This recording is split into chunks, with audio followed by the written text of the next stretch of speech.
Ladies and gentlemen, please take your seats. You know those people steering the celebrities on red carpets from one person to another? They do so much more than so many of us can really appreciate, especially on the outside looking in. But if you're within the sound of my voice, you must be on the inside looking in because you are in the seats with once again. As always, my name is Dave Voigt, and I am the host for this podcast where we sit down with a wide-ranging variety of industry professionals and pick their brains not just about current projects, but state of the industry, things going forward, and so very much more. And if you'd like to subscribe to this podcast, we'd really love it if you don't miss an episode. Please check us out either on Apple Podcasts or Spotify Podcasts, and you can find every single episode archived from day one over on our YouTube channel. Also, if you can give us a follow over on social media, I know we'd appreciate it. Either at In the Seats or at It's Podcast One for all the latest updates. And finally, visit us where it all began over at intheseats.ca for all the latest and greatest movie reviews, news from festivals, and all sorts of fun stuff in between. On today's episode, we are talking with Andrea Grau, who is the president of Touchwood Public Relations here in Toronto, and she has been an entertainment publicist for quite some time, and she's seen quite a bit, and it's really interesting to talk to her because she has some really great insights on sort of not just where the business is and where it's going to end up going, but just sort of the importance of story and what drove her into this business in the first place. And it's one of those amazing things because when people ask me about covering festivals or interviewing people or reviewing movies in advance, it's all because of the publicist, and it's really a integral working relationship that we have with so many of them out there and so many of us out there, and it's one of those dynamics that doesn't get appreciated enough, at least publicly, but I wanted to sit down with Andrea today just to sort of pick her brain and talk about the business. I think we had a fun time, and I hope you enjoy it too. All right. I mean, obviously, thank you for the time. I just, I really do appreciate it. And I mean, I guess my first question for you is because I've been doing this now 11 plus years, or maybe even more. I tend to lose count. It's a bit of a blur, but people always ask me, what does a publicist do? And I mean, I always tell them the publicist does whatever needs to be done. But I've always been kind of curious what the textbook definition of sort of the job of an entertainment publicist actually is. Well, I don't think there is a textbook answer, to be honest, because I mean, to your point, publicists do a lot. They do a lot of different things. They do things that people we're so behind the scenes that sometimes people don't even realize the work that's happening to get things accomplished. But I also think it's important to note that there's different kinds of publicists, right? Yeah. So particularly in entertainment, you have studio publicists, you have independent film publicists, you have unit publicists, for sure, corporate communication publicists. So there's a lot of different variables in terms of what we do and how we get the messages across.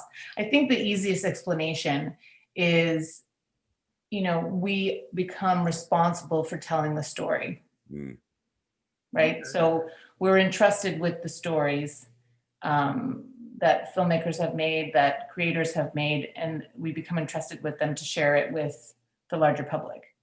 And that's something that, I take really seriously. Now, is that kind of what got you into the business? Because, I mean, I've always been kind of curious. I mean, I guess the career path, or the origin story, as it were, because I'm always curious to understand how people get started in this business. Well, it's interesting because when I was coming up, because I'm a touch older than you, Dave. So I got a little bit of gray showing too. I'm not that much. Well, I got a lot of gray showing. So, but so when I started, my background was in theater. So I had studied theater for a long time. That was the path that I was most interested in. And then when when I got to, the ripe age of about 18, 19, I started thinking, is this really the world that I want to be in? It was really tough. It was, I don't know if I had the skin for it, right? Because it is not an easy industry, particularly, I'm talking about the early 90s here for a young woman. It was a different world than what we're living in right now. And so I decided, I knew I loved entertainment. I knew I loved the arts. I've always been a lover of the arts. And so I made the switch in university and I started studying film and communications. So that was the degree that I came out of university with. But what happened to me, which was the big, that fork in the road, was when I was at McGill. So I was graduating from McGill, and they had started an internship program, and it was the first year. And one of the internships was to come to TIFF for the summer to work on the programming side as an intern. And so I applied for that internship and I got it. So sheer luck. There were way more talented people in my program than me, but I had a professor that really believed in me, and he thought that I would be the really right fit for Perspective Canada at the time. So they came down to Montreal. I met with the programmer, David McIntosh at the time, and he hired me on the spot. And so, a few weeks later, packed my bags, came to Toronto for what was supposed to be, 10 weeks. And here I am 27 years later or something. Not quite. Not quite, but close. So that's how I started. I came to TIFF, and it was this whole different world of, put right into the middle of the Canadian film industry. And it was a great way to learn, because that's how I had direct contact with producers and with filmmakers. And, as an intern, you get to do all of it, right? Mm. And so that was my start. And when we wrapped that festival, I remember Sandra Cunningham, I worked very closely with her, who now is obviously, an extremely successful producer. She was one of the programmers there. And she was so great to me, because for about, I would say 6 months after I decided to stay in Toronto, I was like, what am I going to go back into Montreal? I have no contacts. I have nothing. I'd started sort of creating a small little network for myself here, as a young person. And she, 6 months, I think, after I did some craft service on some short films. I did like press clippings for another producer. I did like a whole bunch of weird hodgepodge things that one does when they're 23 and trying to figure out their life. And about, I guess, 6 months later, she called me and she said, are you still looking for work? And I'm like, hell yes, I am. And she said, I know there's an executive at Odeon Films who's looking for an assistant. Would you be interested? And so I said, absolutely. You have to know about me that administrative skills are not my strong suit. I'm much more of a big picture kind of gal. But anyway, he liked that I spoke French. He liked that I spoke Spanish. That was helpful in terms of the films that they were distributing at the time. So it was Brian Glisterman. So I met with him. It was a Friday, and he said, can you start Monday? And that's how I started. Oh. So I was an assistant for about 9 months. And I think he realized really quick, I was really good on the phone. I was really, really good with the clients, but I was terrible at filing. Like I was, alphabetical filing was a bit dodgy. It was, he just realized real quick, like, I think this girl has other strengths. And so about 9 months into that job, or maybe under a year, he said, would you like to be our publicist? I'm like, sure, what's that? I had no idea. They didn't have these programs. They didn't have these, like you have now, like all of these colleges that do these certificates, etc. That never existed back then, or I had never heard of it in any case. And so he said, would you like to be our publicist? And I'm like, okay. So he says, great, we're going to transition you out of this assistant role into a publicist role. And email was like a thing then, but we still used phone. Like it was basically, the telephone was the way we communicated. And so I remember, sitting at my little cubicle. They gave me a cubicle and gave me basically a stack of papers. And we had no database. We had no media list. Yeah. Nothing. Like building it from the ground up. They had been outsourcing for years. And so it was the first time they brought it in-house. And they brought in Carrie Wolf, who of course, from our industry, on the promotion side. And so Carrie and I built our first little Odeon Films database, and I would literally call journalists. And this would be, I remember speaking to Bruce Kirkland at the Toronto Sun and Peter Howell at the Star, and I would call them and say, "Hi, this is Andrea.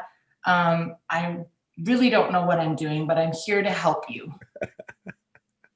And it would never fly in this day and age, but I guess they were either felt bad for me or had a lot of sympathy for me, but they were great because I actually learned how to be a publicist from the media. Oh, wow. They taught me, because they would say, Bruce would be, I like to receive my press releases by this time, or, Peter would be like, I prefer phone calls, or, so I had all these like Post-it notes all over my cubicle about who liked to receive information and how, right? And really trying to create a very personalized way of how to deal with each individual person, right? Right. So they really taught me how to do the job. And so I worked there that department grew, and then Mark Sloan came in as our boss when Alliance took Odeon. We folded into Odeon, and then Alliance and Atlantis merged. That all happened within like a year. And so we grew. I was there for about 8 years. Okay. And then I moved over back to TIFF and to the communications department over there. And then I was there for another 8 years. And then after that, decided to start my own company. So that's my trajectory. No, but I mean, I love just how you mentioned just that story about the flow of information, because I mean, that is just so vital to the job from both of our ends. And I'm kind of curious because I mean, especially not even in the, in the COVID world that we live in now, but just given sort of the rise of the streamers and just sort of the glut of content and the glut of information out there, can you personalize that stuff anymore? Because it almost just seems like you have to be pushing it out there as fast as you get it. Otherwise, you yourself would get overwhelmed. Yeah, but I think certainly, listen, the industry has changed. To say it's changed is like the understatement of this country. Yeah. From the rise of social media, it just made all of our heads explode. Like, what? Now we have to do this on top of everything else, so you've had to be, if anything, a publicist has to be adaptable, like as all of us, we all do, but we have to adapt really fast because we have to then be in that position. Like, how are we distributing this information? How are we getting things out?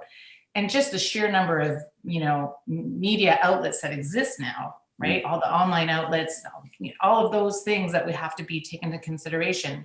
Influencers, like what's the impact on social media? How are you managing the message? Because the message goes out and it's like wildfire now, right? Before you had time, like, oh, there's an error in that press release that I faxed to you an hour ago. Can you just hold, please? And I will get you a corrected version. Like, that doesn't exist anymore. So I think in terms of the personalized thing, I still believe those of us that are working with the media, it's called media relations for a reason. Yeah. It's a relationship. It has to be a relationship because behind every computer, every person receiving, all of the crazy inbox of emails, there's a person, right? For sure. And I always believe, I believe this about all businesses, but particularly in our business, we are in the business of humans. We are in a very vulnerable business because it's all about storytelling is vulnerable. Yeah. Right? Yeah. The essence of it is vulnerable. And so when you look at it through that lens and you think about everybody that's in this business, I would say the majority of people that I've crossed paths with are in this business because they love storytelling. Yeah. Right? None of us are in it for the paycheck. It's certainly not for the paycheck. It's certainly not for all the pats on the back that we get. Yeah. Right?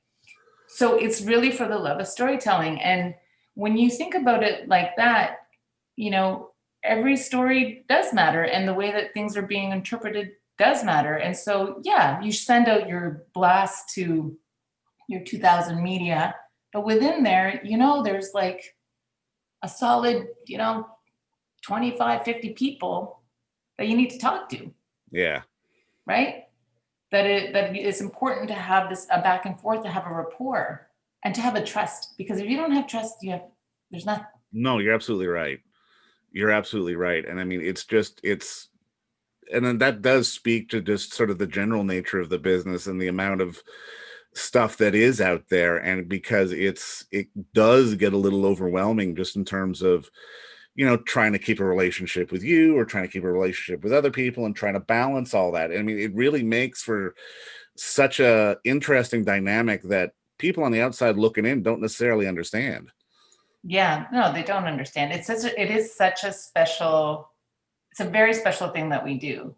I mean, all businesses will say that. Like, I don't understand, I'm sure the scientists right now are having very special relationships with each other as well, and understanding like the impact of what they're doing is so important right now. And, sometimes we also have to keep things in perspective too, right? In terms of, although I will say stories have a much larger impact than sometimes we give it credit for. Yeah, no, you're absolutely right. And I mean, that kind of dovetails into something else I wanted to ask because, and I mean, this is the COVID question because I mean, we've all had to pivot in the last few months, and especially in our industry, there were changes that we could all see coming 4, 5, 6 years down the road that seemed to have happened in 4, 5, 6 months. And movies and TV and everything really seems to have kind of democratized. Everything is on somewhat of an even playing field, depending on, which town has theaters and which town doesn't, and so on and so forth. How have you found sort of the pivot that you've had to make has sort of impacted your day-to-day operations business-wise? And I'm not just in terms of people in the office, but in terms of how you have to deliver the information. Well, I think it goes to what we were just saying. I think the delivery, the mode of delivery that we have in telling our stories is shifting. Yeah. Right? It's expanding, I would say. Yeah.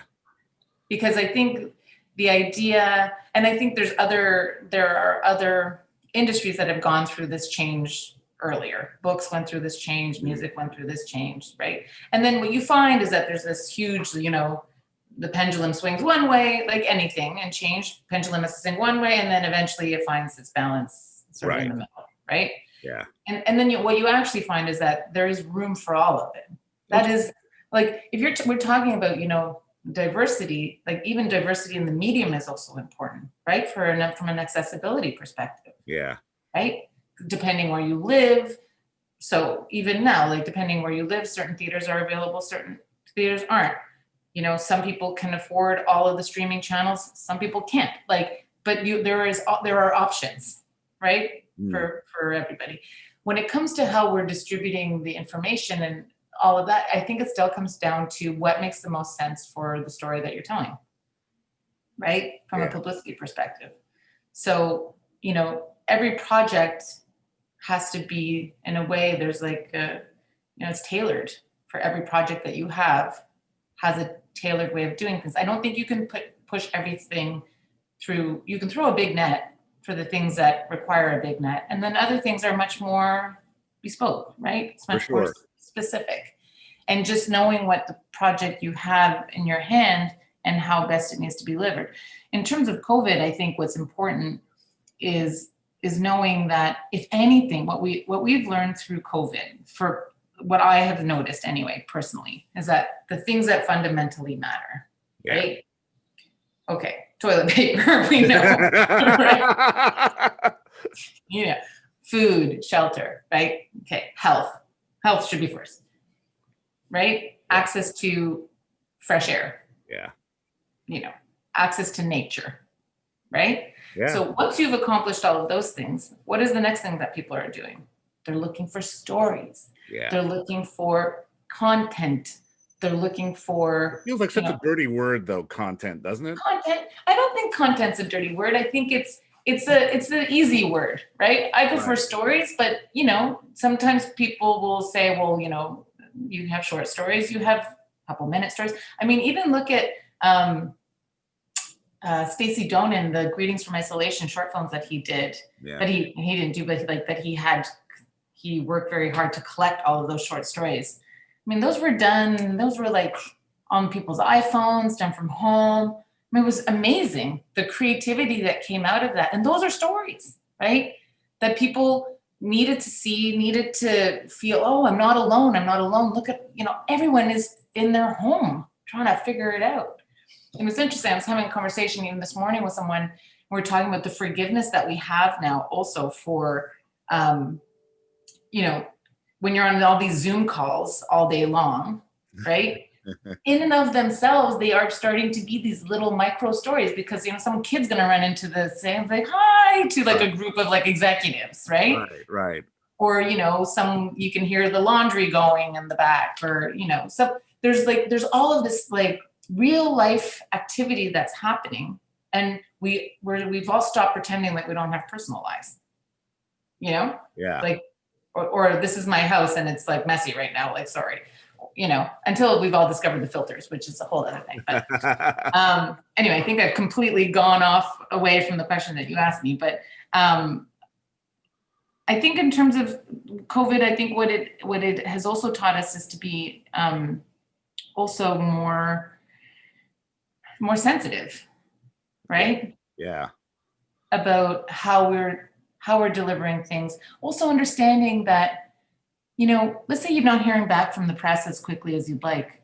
You think, well, what's going on in this person's life right now? Do they have someone who's sick? Are they completely isolated and feeling very alone? Yeah. Are they freaking out and have low-grade anxiety all the day long? Like, what is actually happening in everybody's life right now? Yeah. So we can't pretend like it's business as usual, because it's not. But we can, it's an opportunity to be a little bit more curious, right? About the people that we engage with on a day-to-day basis. Oh, for sure. And those things obviously happen in a pre-COVID world, but at the same time, we're much more attuned to that kind of thing now. And it really does speak to sort of the maybe the inherent creativity across sort of all forms of the business. Because just as a side note, I got to talk to Suki Lee, who did a movie in her house with someone, and it's on CBC Gem today. It's weird, but it's great. And this kind of stuff is happening, and we even see it, at least sort of the creativity that I like to think is there in terms of film festivals, because everyone's had to pivot, everyone, and sort of the idea of what some of the bigger film festivals used to be with the red carpets and everything else, this year was obviously gone, and it may not come back as exactly the way it was. And I'm kind of curious, how has sort of the pivot put sort of the grander scheme of storytelling in perspective? Because especially on some of the bigger events that we would see industry wide, we would lose maybe focus on the story and more on the who was there to promote the story kind of thing. The spectacle of it. Yeah. Talking about forgiveness, like anybody who's tried to mount a festival in this year gets my applause 100%. Like you cannot be critical of anything in 2020. Oh, of course not. Yeah. That's my, people think, well, how did this festival go? It went, and that's what's important. That's what happened. It happened. And I have to say, when you do remove, obviously there's let's take TIFF, for example, because obviously this is the big festival we're all talking about that, we all love so dearly and that we need so much as well. There are people that interact with the festival for, the 40 plus years that it's been around, have interacted with it in different ways, right? So you have the cinephiles that come out that want to see the films that they know this is the only opportunity, likely the only opportunity they're going to have to see this film, at least for the next, few years till it gets sold and comes back in whatever platform it comes back in, right?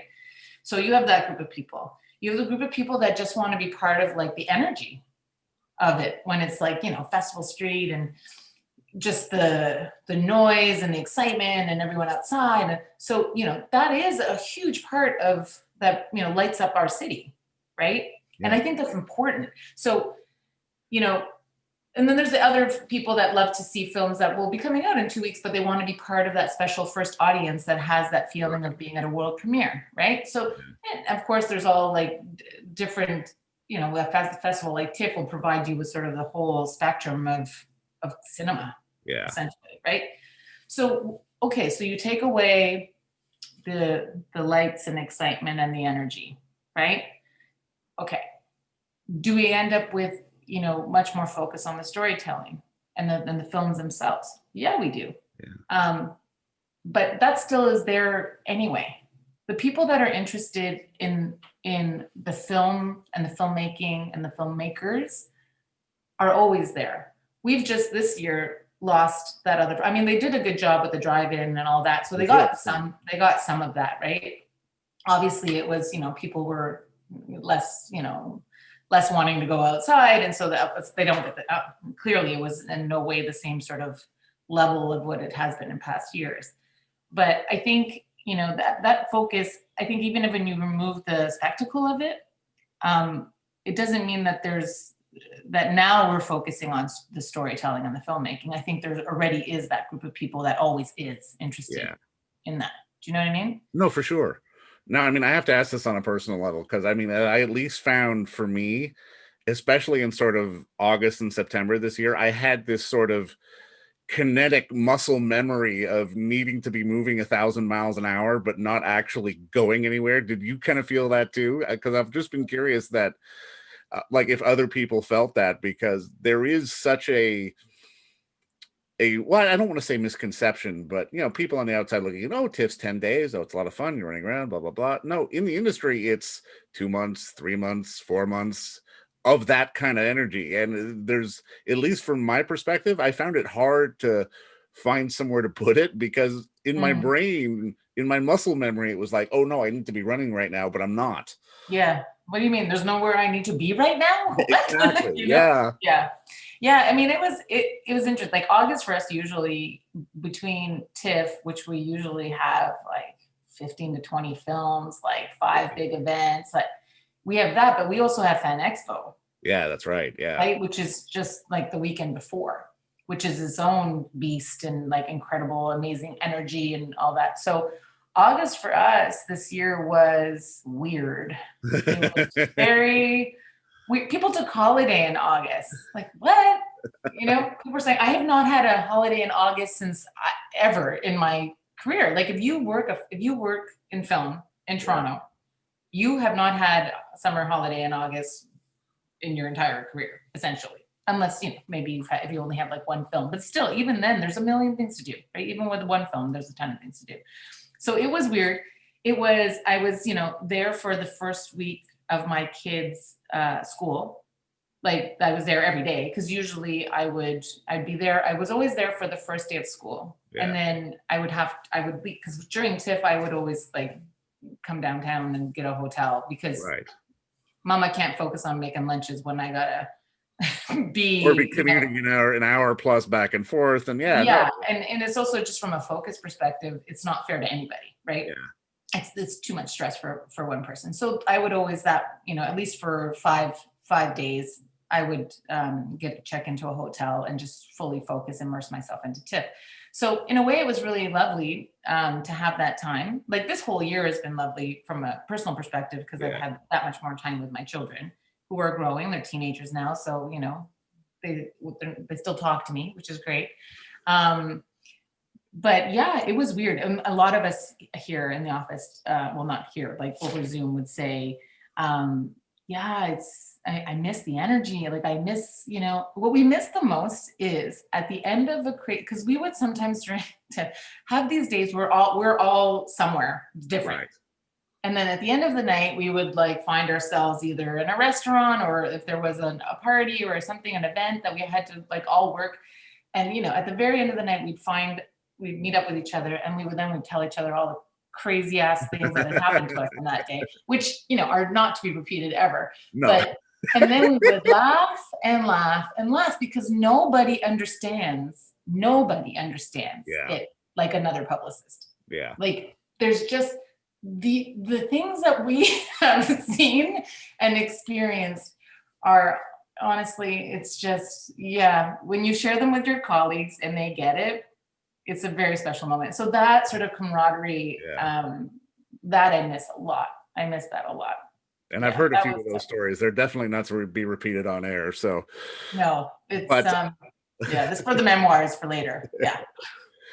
I'm kind of curious for you, like thinking back, is there a movie or sort of a moment in your life that sort of had the light bulb go off that sort of drew you into the world of storytelling?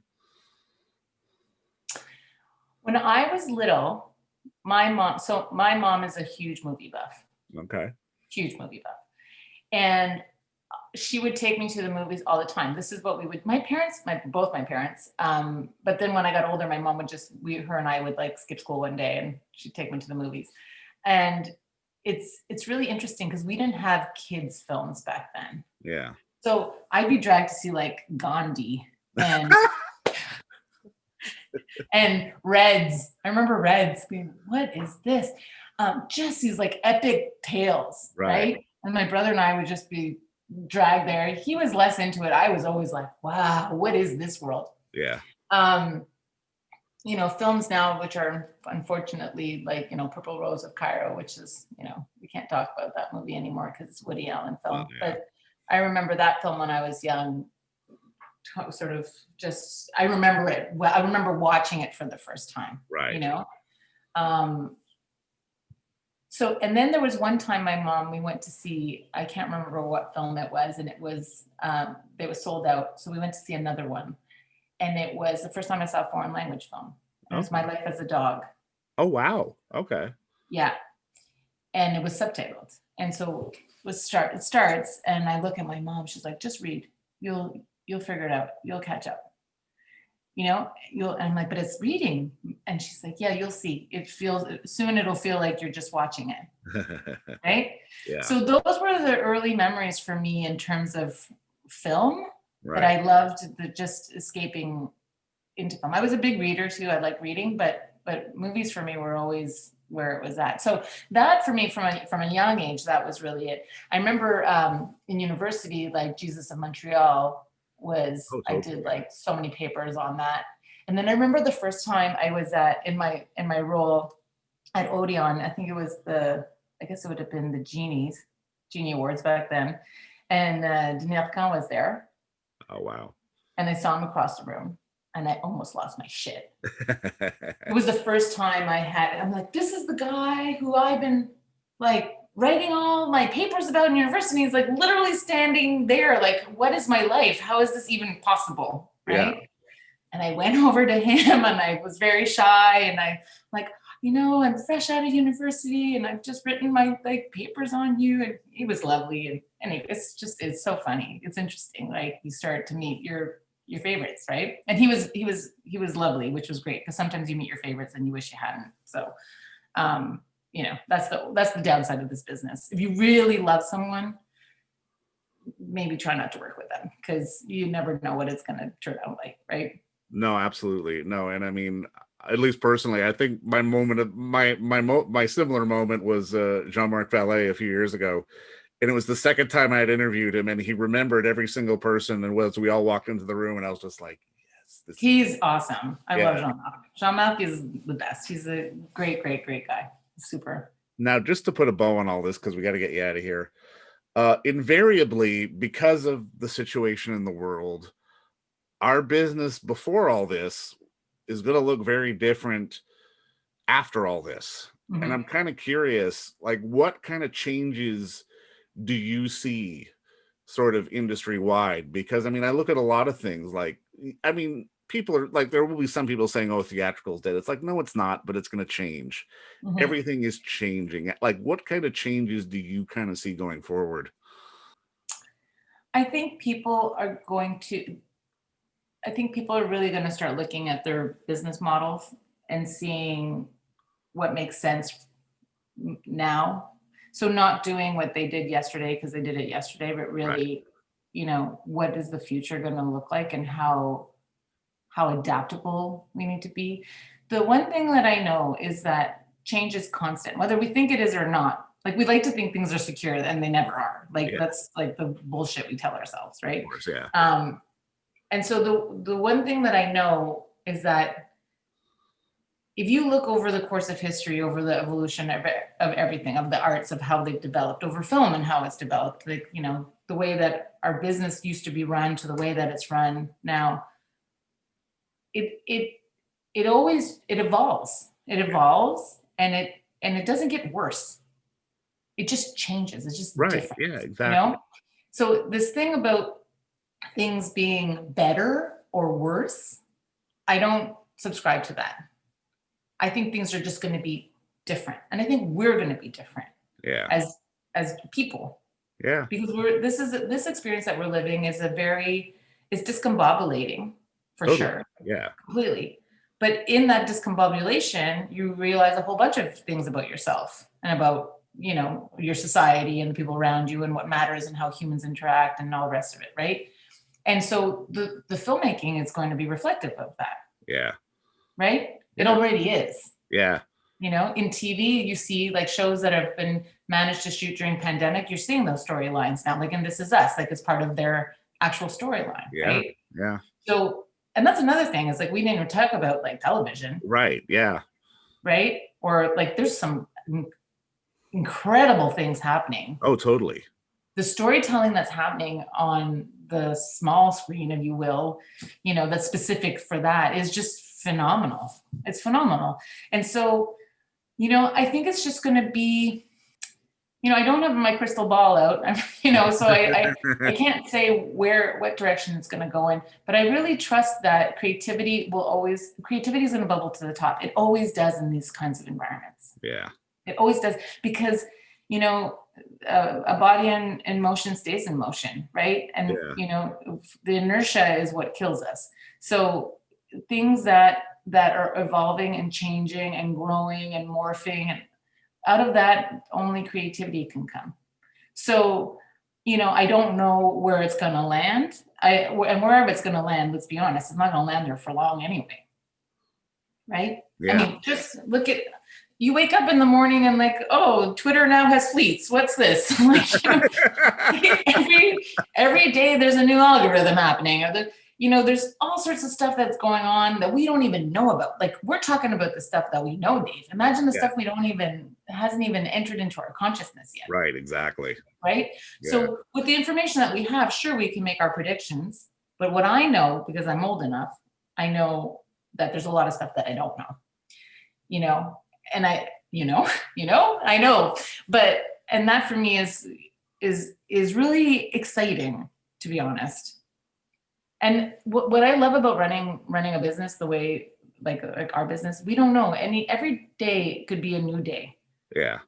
A new client can come in, a new project can happen, you know, some new technology that's going to affect the work that we do, and we have to like learn it again. And I love learning. Like, that's been always my thing. I'm a very curious person. So I really, you know, and I think those of us that are not afraid, will really, you know, I hope thrive in what's to come. But I think, you know, fear is the thing to overcome. Like, you know, that just because things are changing doesn't mean that they're bad.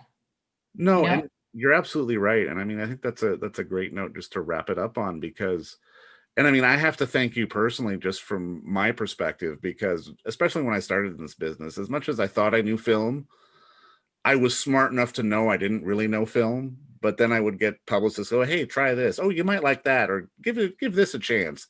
And it expanded sort of my repertoire and my sort of understanding on a whole, not just of the different kinds of storytelling, but of the business as a whole. And I mean, I've loved it, and I've loved working with you. And thanks for the time today, because this was a delight. Yeah, no, it's great. It's fun to talk about it. I don't often get the opportunity to actually reflect on, you know, what I do and what others do in our profession. You know, we don't usually sit down and chat about it. We're so busy doing it. And I mean, honestly, that's kind of why I wanted to do this podcast, just because, I mean, I hate transcribing interviews. I suck at it. The truth comes out. But also, I would get so depressed as we would all be in a sort of a hotel room, sort of lining up for the 7-minute junket where we'd all be doing the exact same content. And it was just a bummer. But now, at least sort of industry wide, like at least from my level with a lot of the other websites, to sort of at my scale, as it were, we're all doing different stuff now, and I really love that, and I think that's important going It is forward. important. And that's the thing, like even like, yeah, podcasts alone, like that's something, that's relatively new, Yeah. right? And that it's just cool that you can just make stuff up, you can make it happen just out of sheer will. And I find that really, exciting. I mean, and we're creative as well. I think everyone is tapping into their creativity in terms of, oh, I can reinvent myself. The world can reinvent itself, then I also can reinvent myself, and how can I fit into this larger landscape, and yeah, it's really exciting actually. I mean, during all this, I've had two ideas which have gone shockingly well, which have just kept me busy as busy as all That's anything. good. And I do want to say though, just because we are very privileged, right, to Oh, even be totally. having this conversation, Totally, because absolutely. many people which in the pandemic have been, very deeply affected, and it's been horrible. Oh, You it know, has. No, absolutely. people in the service industry, people like just people who lost their jobs, like just it's pandemonium. And so I do want to just take a second to recognize that. I think about it every day. Like, Yeah. wow, I'm lucky that I get to even be having conversations about film and television, and what's happening in our industry. We're fortunate to be here, to even be chatting. And that motivates me too, at least on a personal level, just to try to make the slightest moment of positivity out there, because we need it. We need every drop we can get these days. We do, and that's why we turn to our stories, and that they give. For me, I have mine on repeat. I know which ones to go to. That just when I want a feel good shot, I know what movie I want to just plunk on. So Do it. Tell us. Hit me. you're gonna laugh. You're gonna laugh. It's just Meryl Streep, and it's complicated. Oh, that's fine. That's totally fine. Well, anything Meryl Streep, to be honest, but Meryl Streep and it's complicated. There's just something about it. I don't know. She's just, it's the music. It's so, I don't know. It's just, there's something about even just the opening scene. It's like California, it's lush, it's sunny. She's got this garden that she'll never use. She's like one person. Like, what is that?